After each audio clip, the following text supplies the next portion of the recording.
आषाढ महिन्याचा शेवटचा दिवस म्हणजे आषाढी अमावास्या. या अमावास्येला दीप अमावास्या देखील म्हणतात. या दिवशी घरातील सर्व पंथी, समई आणि निरंजन स्वच्छ करून त्यांची पूजा केली जाते. ही प्रथा पावसाळ्यातील गडद अंधार आणि मनातील नकारात्मकता दूर करून श्रावण महिन्याचे स्वागत करण्यासाठी केली जाते. ऐका दीपकांनो तुमची कहाणी. आटपाट नगर होतं. तिथे एक राजा होता. त्याला एक सून होती.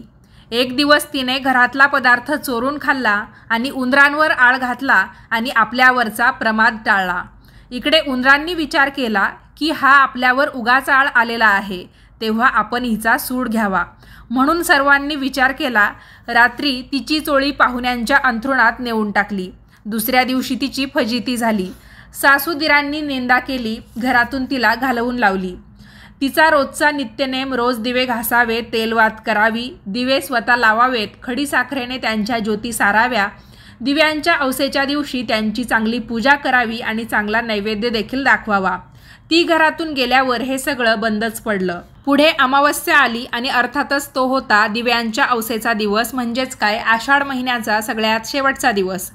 राजा त्या दिवशी शिकारीहून परत येताना एका मोठ्या झाडाखाली थोडीशी विश्रांती घेण्यासाठी म्हणून थांबला. तेव्हा त्याला एक चमत्कारच दिसला.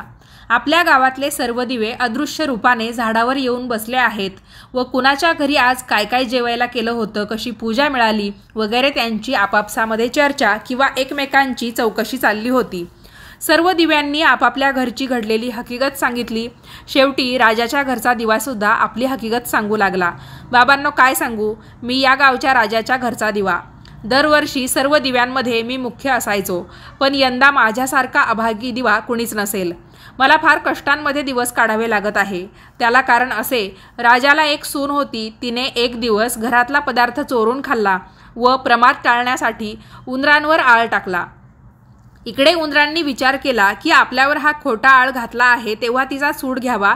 म्हणून त्यांनी रात्री तिची चोळी पाहुण्यांच्या अंथरुणांमध्ये नेऊन टाकली. दुसऱ्या दिवशी तिची फजिती झाली. सासूदिरांनी निंदा केली व घरातून हाकलून दिली. म्हणून मला हे दिवस आले. ती दरवर्षी माझी मनोभावे पूजा करते. ती जिथं असेल तिथे खुशाल असो, असं म्हणून त्यांनी तिला आशीर्वाद दिला. हा सर्व प्रकार राजाने स्वतः ऐकला. आपल्या सुनेचा अपराध नाही अशी त्याची खात्री झाली. घरी आला. सर्वांना विचारले की कुणी प्रत्यक्ष पाहिले आहे का. मग राजाने मेना पाठवून तिला आणले. झाल्या गोष्टीची क्षमा मागितली. सर्व घराचा अधिकार दिला. मग सुखानं रामराज्य करू लागला.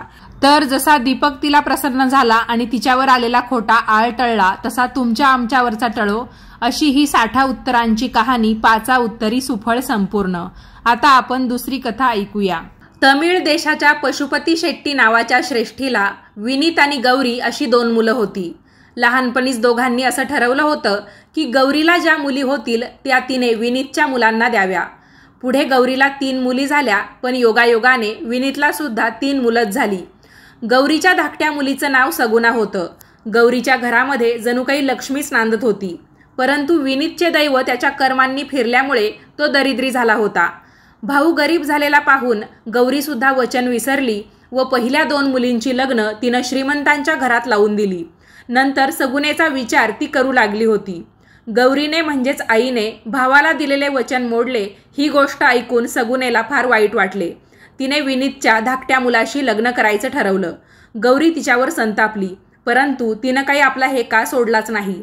लग्न होऊन ती विनीतच्या घरी आली. गरिबीतच आपला संसार सांभाळू लागली. एके दिवशी त्या नगराचा राजा स्नानासाठी गेला असता त्याची रत्नजडित अंगठी जी त्यानं कट्ट्यावर ठेवली होती ती एका घारीनं खाद्यपदार्थ समजून उचलून नेली. अंगठी घेऊन घार सगुनेच्या घराच्या छपरावर येऊन बसली आणि ती खाद्यवस्तू नाही असे समजून तिथेच टाकून ती उडून गेली. नंतर ती सगुनेला मिळाली. ती राजाची अंगठी आहे हे समजताच तिनं ती राजाला नेऊन सुद्धा दिली. राजाने प्रसन्न होऊन तिला बक्षीस दिले व अजून काही हवे असेल तर जरूर माग असे सांगितले.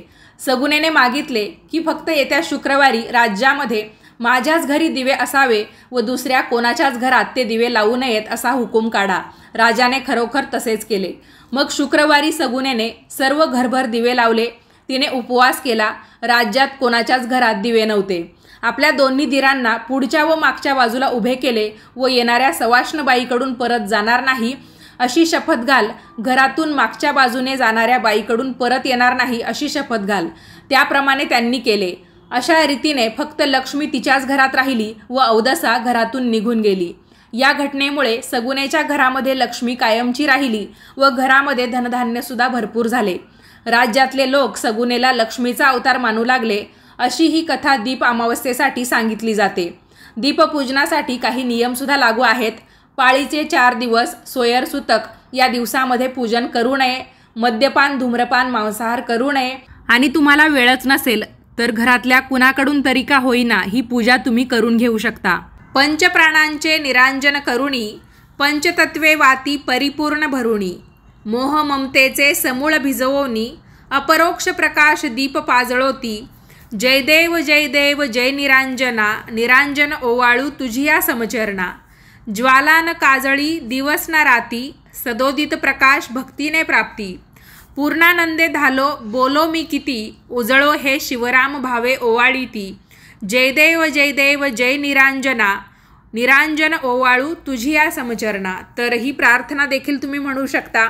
निरांजन प्रार्थना म्हणून ही प्रार्थना ओळखली जाते.